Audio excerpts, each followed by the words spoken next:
특별히 7절에 예수님 하신 말씀이 있죠. 7절을 읽어보십니다. 시작. 예수께서 대답하여 가라사대 나의 하는 것을 네가 이제는 알지 못하나 이후에는 알리라 그랬어요. 이 말씀은 예수님이 베드로에게 하신 말씀입니다. 제자 가운데 가장 수제자인 베드로에게 내가 지금은 알지 못하나 이후에는 알리라 그랬어요. 예수님이 제자들의 발을 씻기시면서 하신 말씀이에요. 베드로가 내 발은 절대 못 씻기십니다 하니까 예수님이 너는 발 안 씻기면 너하고 나하고 상관이 없다 하니까 아이고 그러면 손과 머리도 다 씻겨주세요 하니까 예수님이 이미 목욕했기 때문에 목욕한 자는 온몸이 깨끗하니 발만 씻으면 된다 이런 말씀을 하셨어요. 그러니까 예수님이 하신 말씀을 베드로가 그 당시에는 이해를 못했을 겁니다. 성령이 오셔서 나중에 그게 그거였구나, 그 영적인 의미가 그것이었다. 온몸이 깨끗한 것은 예수 믿고 구원받는 거고 발 씻는 것은 매일매일 하나님 앞에 회개하고 자신의 죄를 씻어 하나님을 가까이 하는 그것이로구나 하는 것을 아마도 나중에야 알았을 겁니다. 그 당시는 몰랐을 거예요. 예수님 하신 말씀을 보니까 몰랐죠. 나의 하는 것을 내가 이제는 알지 못하나 이제는 모르나 이후에는 알리라 그랬습니다. 이 요한복음 13장 7절 이 말씀은 모든 시대의 모든 하나님의 자녀들에게 적용되는 일반적인 원리를 세 가지를 찾을 수 있습니다. 일반적인 원리가 세 가지가 있다. 첫째는 뭔가 하면 하나님이 행하시는 많은 일들은 우리들이 당시에는 이해가 되지 않는 일들이 많다는 겁니다. 하나님이 무슨 일을 행하실 때에 당시에는 이해가 되지 않는다 이거예요. 왜 그런 일이 하필이면 나한테 일어났느냐 이해가 안 된다는 겁니다. 근데 하나님이 행하시는 일은 우연이 없어요. 모두가 하나님의 섭리 가운데 일어나는 것입니다. 그런데 제자 가운데 수제자인 베드로라 할지라도 하나님의 섭리를 다 이해하지 못했습니다. 우리는 우리 삶 가운데요 무슨 일이 일어나든지 참 이해를 다 못하는 거예요. 왜 이런 일이 일어났는가 그 당시에는 알 수가 없어요.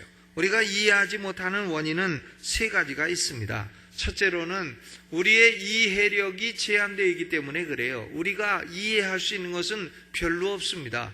사실은 공부를 해서 박사학위를 받았다 해도 아는 거 별로 없어요. 박사도 70살 되면 다 그냥 모르기 마찬가지예요. 70살 되면 서울대학 나온 사람이나 그냥 초등학교 안 나온 사람이나 똑같아요. 80살 되면 오히려 초등학교 안 나온 사람이 더 지혜로워요. 그러게 되니까 사람의 이해력이라고 하는 것은 공부를 많이 해도 그저 자기 분야에 조금 아는 거지 그렇게 대단한 게 아니란 말이에요. 인간의 이해력은 제한이 되어 있습니다. 사람이 지식이 좀 많으면 교만해지기 쉬워요. 그러나 아무리 교만해봤자 사람이 아는 것은 별거 아닌 것입니다. 그러니까 박사학위를 받고 나면은 내가 아는 게 없도다 이렇게 생각이 돼요. 초등학교 졸업하면 많이 안다. 중학교 졸업하면 굉장하다. 고등학교 졸업하면 나는 이제 세상 모든 걸 다 안다. 대학 졸업하면 아이고 내가 조금 모르는 것 같아. 대학원 졸업하면 아이고 나는 아마 좀 바본가 봐. 박사가 되면 아이고 난 몰라요 이렇게 된단 말이에요. 점점 모르는 게 많다는 걸 알아가는 것이지 아는 게 많다는 걸 알아가는 게 아니에요. 고린도전서 8장 1절에 보니까 바울이 지식은 교만하게 한다 그랬습니다. 사람이 조금 지식이 있으면 교만해집니다만은 사실은 교만해져도 사람의 이해력은 대단히 제한되어 있다는 것입니다. 사람은 아는 것보다도 모르는 것이 훨씬 많은 존재라는 거예요. 하나님이 그 사실을 보여주는 것은 대단히 간단합니다. 하나님이 너는 뭘 아는 존재가 아니다 이런 걸 보여주는 건 간단해요. 여러분 초등학교 1학년 학생이요 산수를 1 더하기 1은 2다 2 더하기 3은 5다 딱딱 맞춰요. 3 더하기 4는 7이다 하다가 한 번쯤 틀려. 5 더하기 8은 얼마냐 그러면 10인가 한 번씩 틀리지만 산수를 다 하는 것처럼 폼 잡고 다녀도 수학 박사가 보면 참 가소로울 것입니다. 천지를 창조하고 운행하시는 하나님이 보시면 자신의 몸속에서 커가는 암세포 하나도 모르는 사람이, 모르는 존재가 모든 지식을 다 가진 것처럼 교만하다면 참으로 얼마나 가소롭겠어요. 제가 이런 간증을 한번 들은 적이 있습니다.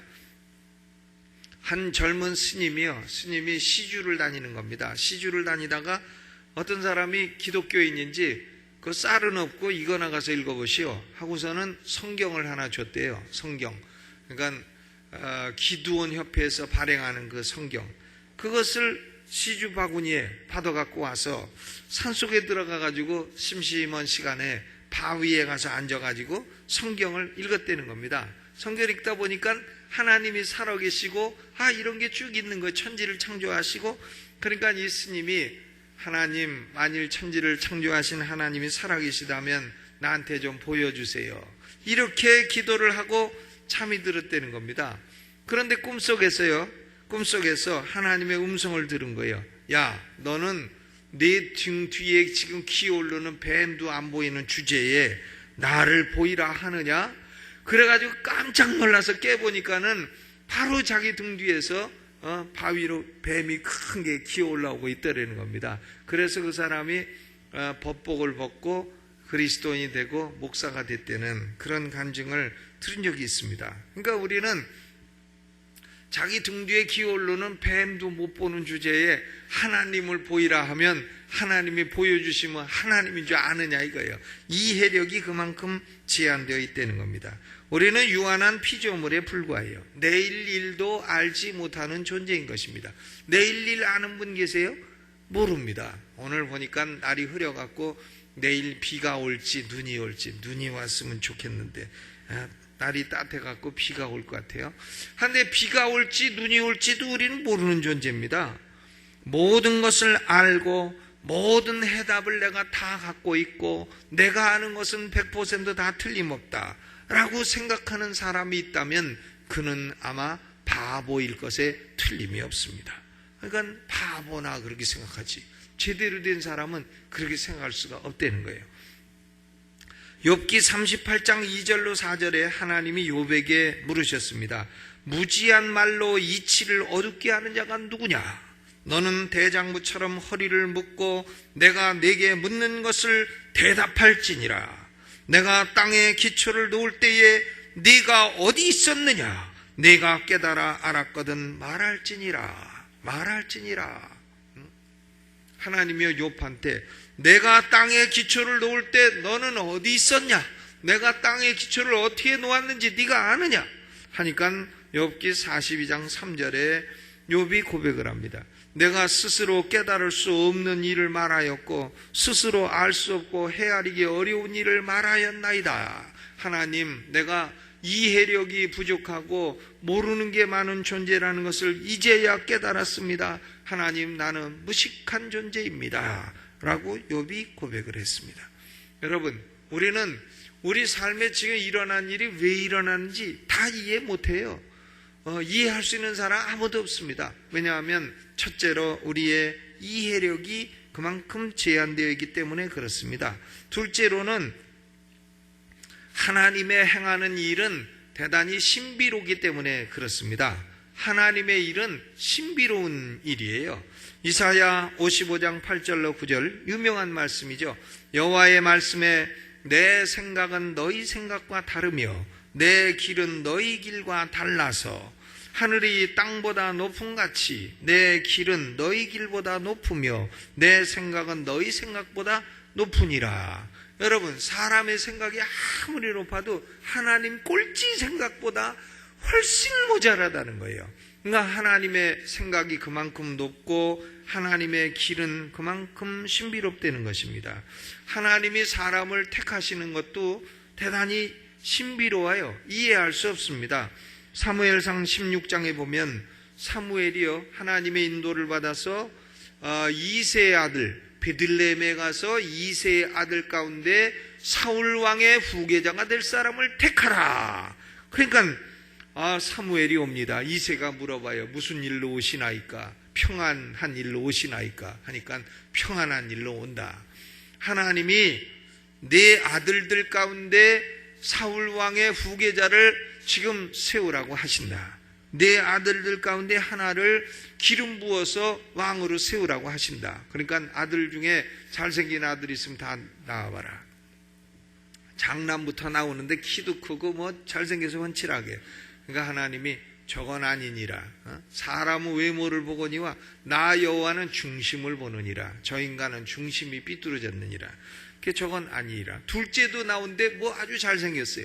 근데 저것도 아니니라. 셋째도 아니니라. 넷째도 아니니라. 일곱째까지 다 가도 아니니라. 아니니라. 아니니라. 하니까 이제 더 없느냐 하니까 아이고 뭐 쓸만한 아들은 더 없다고. 한데 말째가 하나, 티네이저가 하나 있는데 지금 밖에 양치로 보냈다고. 티네이저인데 걔까지 뭘 보실 이유가 있으시느냐고. 그러니까 사무엘이 그 사람은 그 아들을 불러오라. 딱 보니까 벌써 참 눈이 빼어나고 이랬다는 거예요. 그러니까 하나님이 이가 크니라. 이래가지고 사무엘이 다윗에게 기름 부어 다윗이 10대에 왕으로 기름 부음을 받게 된 것입니다. 그러니까 사람이 보면 이세의 아들이 8인데 그 가운데 그래도 장남이 해야지. 장남이 제일 키도 크고 잘생기고 했으니까. 그러나 하나님의 택함은 그게 아니었다는 겁니다. 하나님의 택함은 아버지가 계산도 안 한 말째 다윗에게 하나님의 축복이 있었다는 거예요. 다윗의 후손 가운데서 예수 그리스도가 나올 것이라. 얼마나 참 신비로운 선택입니까? 욥기를 보면 1장 1절에 보면 욥이라고 하는 사람은 순전하고 정직하여 하나님을 경외하며 악에서 떠난 자더라 그랬어요. 순진한 데다가 정직한 데다가 하나님 경외하고 악을 떠난다. 그러면 하나님이 욥을 복을 주셔야 되잖아요. 그런 사람 상 주고 복 주시고 그런 사람을 세워놓고선 이 사람처럼 되라 이렇게 뭐 견본으로 좀 내세우고 이래야 될 건데 욥의 인생을 보면 그 후에는 참 말할 수 없이 비참한 인생이에요. 재산 다 날리고 자식 다 죽고 병들고 얼마나 몸에 병이 심했는지 마누라까지 하나님을 욕하고 죽으라 하고 이렇게 됐습니다. 아니 어찌 이렇게 순전하고 정직하고 악에서 떠난 욥에게 이런 일이 일어난단 말입니까? 말할 수 없는 고난의 길, 비참해도 친구들 셋이 와가지고 일주일 동안 기가 막혀서 말도 못하는 그런 고난의 길을 걷게 되었습니다. 하나님의 길은 알 수 없는 신비한 길이에요. 결국은 하나님이 욥의 그 고난을 통해서 욥기라고 하는 성경을 만드시고 나중에는 너무너무 수고했다 해가지고는 2배의 축복을 다 주시고 아들 7 떠주고 딸 3 떠주고 딸 3 떠줬는데 그 딸 셋이 다 당시 그 나라의 최고 미인들이었더라. 미스코리아들이었더라. 이런 말이 성경에 기록이 되어 있습니다. 뭐 미스코리아는 아니지만 미인이었다 이렇게 기록이 되어 있어요. 여러분 하나님의 독생자인 예수 그리스도도 이 땅에 태어나실 때에 왕궁에 딱 태어나서 왕복이 있고 내가 하나님의 아들이도다 이래도 참 시원찮으실 텐데 말구유에 태어나가지고 목수가 되신 것도요 우리가 다 이해할 수 없는 신비인 것입니다. 사도 바울도 십자가에 못 박이신 예수 그리스도를 믿는다는 이 구원의 복음이 세상 사람들 눈에는 어리석은 걸로 보인다는 거예요. 예수 믿어서 죄 사함 받고 구원받는다 이것이 세상 사람들 눈에는 아주 어리석게 보인다는 겁니다. 자기들은 지혜로운데 예수 믿는 사람들은 2000년 전에 그래 골고다 언덕 저 유대 땅에서 죽은 그 청년이 하나님의 아들이고 그분이 우리의 죄값을 갚은 구주라는 게 어떻게 믿어지냐는 거예요. 그것이 얼마나 어리석은 일이라는 거예요. 그러나 성령이 오시면 그게 믿어집니다. 그 얼마나 신비해요. 그게 믿어지고 예수님이 하나님의 아들이요 하나님의 영광이 예수님에게 가득한 것이 그것이 믿어지고 보여지게 된다. 얼마나 위대하고 신비로운 일입니까? 여러분 하나님의 길은 신비롭습니다. 세 번째로요 하나님의 역사는 우리가 다 이해할 수 없는 복잡성이 있어요. 복잡합니다. 얼마나 복잡하겠어요. 교회, 작은 교회 목회하는데도 엄청 복잡합니다. 여러분, 목회가 뭐 단순하질 않아요. 복잡해요. 뭐 하나라도 잠깐만 자리를 비면 하여간 그건 잘못되게 돼 있어요. 그러니까 복잡한 거예요. 여러분, 달나라에 우주선을 쏘아 올리는 거, 그거 얼마나 복잡하겠어요. 그거 계산 아차 잘못하면 그 우주선에 타고 있는 사람은 그냥 우주의 미아가 되는 겁니다. 그냥 우주에 계속 돌아다니는 거예요. 계산 한 가지 잘못하면 그렇게 되는 겁니다. 그러니까 얼마나 복잡합니까? 하물며 온 우주를 한치의 오차도 없이 움직이시고 보존하시는 하나님의 역사는 얼마나 복잡하고 얼마나 계산할 일이 많으시겠어요. 하나님 참 복잡하시죠. 여러분, 별들이 막 운행하면서도 부딪히지 않게 운행하고, 또 태양이, 하나님이 잠깐만 졸으시면 태양이 그만 온도를 잘못 계산해 갖고 온도 그만 한 20도 확 올라가 버리면 아이스크림 다 녹고 짐승이고 사람이고 다 죽어버립니다. 그러니까 또 하나님이 잠깐 졸으셔 갖고 태양이 온도가 한 20도 내려가 버리면 우린 그냥 다 얼어 죽게 되는 거예요. 그러니 그 계산이 얼마나 정확하냐 이거예요. 조그만 계산도 헷갈리는 피조물인 인간이 어마어마하게 복잡한 계산을 한치의 오차도 없이 운행하시는 하나님을 향해서요, 하나님 왜 이렇게 하십니까? 왜 저렇게 하십니까? 라고 가르치려고 한다면 얼마나 가소롭고 어리석은 일이겠느냐, 그거예요. 그러니까 우리는 지금 어떤 일을 당했다 할 때에 그 당시에는 우리가 인정해야 될 게 있어요. 나는 왜 이런 일이 내게 일어난지 알 수 없다. 내가 알 수 없다. 그것을 우리는 인정해야 할 것입니다. 아멘. 이해할 수 없어요. 베드로에게도 예수님이 내가 이제는 알지 못하나. 근데 베드로도 모르는데 우리가 어떻게 다 알겠어요. 두 번째 진리는 하나님이 인간에게 이해시키지 않으시는 데는 언제나 그 합당한 이유가 있다는 거예요. 다 이해시키면 감사하겠는데 하나님이 이해시키지 않으십니다. 이해시키지 않으실 때에는 그 합당한 이유가 있다는 겁니다. 선생이요 주이신 그리스도께서 왜 허리에 수건을 두르시고 대야에 물을 담아 제자들의 발을 씻기셨는가? 베드로가 이해하지 못했습니다. 그래서 내 발을 절대로 씻기지 못한다 했습니다. 모르니까요. 이해가 안 되니까. 그러니까 예수님이 내가 너를 씻기지 않으면 너하고 나하고 상관이 없다 하니까 발뿐 아니라 손과 머리까지 씻겨달라고, 머리도 씻겨달라고 그렇게 간청을 했습니다. 물론요, 이것은 겸손해야 된다라고 하는 윤리적인 가르침도 있습니다만은 십자가에 흘리신 그리스도의 보혈로 매일 죄를 씻어야 되는 성도의 성화를 영적으로 가르치시려는 목적도 있었습니다. 베드로는 이것을 당시에는 이해할 수 없었어요. 설명해도 이해할 수 없었습니다. 그러나 예수님이 십자가에서 죽으시고 3일 만에 부활하시고 그리고 성령이 오시니까, 오순절이 되어 성령이 오시니까 그때서야 베드로가 그것이 그런 의미였구나 하고 깨닫게 된 것입니다. 그래서요, 사도 베드로가 베드로전서에서 한 말 중에 제일 중요한 말이 그겁니다. 베드로전서 5장 6절 하나님의 능하신 손 아래서 겸손하라. 때가 되면 너희를 높이시리라. 아멘. 하나님이 우리를 때가 되면 높이시겠습니까? 안 높이시겠습니까? 높이시죠. 때가 되면 너희를 높이시리라. 그러나 높이시기까지는 어떻게 해야 되냐면 능하신 손 아래서 겸손하라. 몰라도 하나님이 이해를 안 시키시는 데는 합당한 이유가 있다 하는 것을 믿고 겸손하라는 겁니다. 우리는요, 몸에 병이 들면 하나님 내가 왜 병이 들었습니까? 고난이 임하면 하나님 내가 왜 고난이 임했습니까? 하나님 내게 어찌 이런 일이 일어났습니까? 끊임없이 의문을 가지고 하나님을 원망하기도 하고 하나님 사랑을 의심하기도 합니다. 또 목사인 저에게 물어봐요. 물어봐도 모르죠, 제가요. 대답을 줄 수 없어요. 그러나 하나님은 합당한 이유를 다 갖고 계신 겁니다. 하나님의 능하신 손 아래서 겸손하면 때가 되면 다 그 이유를 알 수 있게 되는 줄로 믿습니다.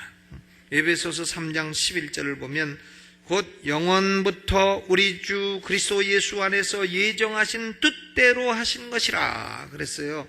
우리는 이해할 수 없어도 하나님의 예정하신 뜻은 언제나 있는 것입니다. 하나님의 예정하신 뜻이 있는 거예요. 예정하신 뜻대로 하신 것이라. 하나님의 예정하신 뜻, predestined purpose, 하나님의 미리 예정하신 목적이 다 있다는 거예요. 하나님의 목적과 뜻은 가장 지혜롭고 가장 의로운 것입니다. 그러므로 우리가 이해가 안 간다 해도 이유가 없이 일어나는 일은 아무것도 없어요. 다 이유가 있는 겁니다. 모를 뿐이지, 또 하나님이 알게 해주셔도 못 깨달을 뿐이지.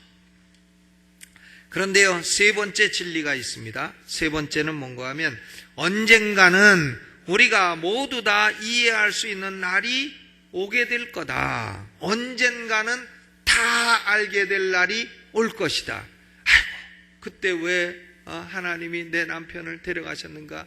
지금은 몰라요. 그러나 그때 되면 다 알게 된다. 아, 그래서 그러셨구나. 하나님이 그래서 그렇게 하셨구나. 아, 내가 왜 길거리 가다가 넘어져가지고 다리뼈가 부러졌나? 그때는 하나님 그럴 수가 있느냐고 원망했지만 지금 생각해보니까 이제야 알았도다. 아, 그때 다리 안 부러졌으면 조금 가다가 차가 확 와가지고 죽었을 건데 나를 살리시느라고 부러뜨리셨구나 하고 그때 되면 다 알 수 있게 된다는 거예요. 그때는 알리라. 예수님이요, 이제는 알지 못하나 이후에는 어떻게 되리라? 알리라. 이 주단 가운데 색실로 막 짠 게 있어요. 색실로 짠 주단을 뭐라 하죠? 그걸 테피스트리라 하는데요. 테피스트리. 근데 그것은 겉으로 보면 뭐 아주 아름다워요. 근데 뒤를 팍 뒤집어 놓으면 아주 엉망입니다. 엉망이에요. 뒤에서 이렇게 짜놓은 거 보면 엉망이에요. 그러니까 뒤만 보면 아이고 뭘 하십니까? 이렇게 생각이 들어가요. 그러나 그걸 다 완성해가지고 탁 뒤집어 엎어 전면을 보면 아름다운 작품이 되어 있는 걸 볼 수 있습니다. 양도 있고 집도 있고 푸른 잔디도 있고 그렇습니다.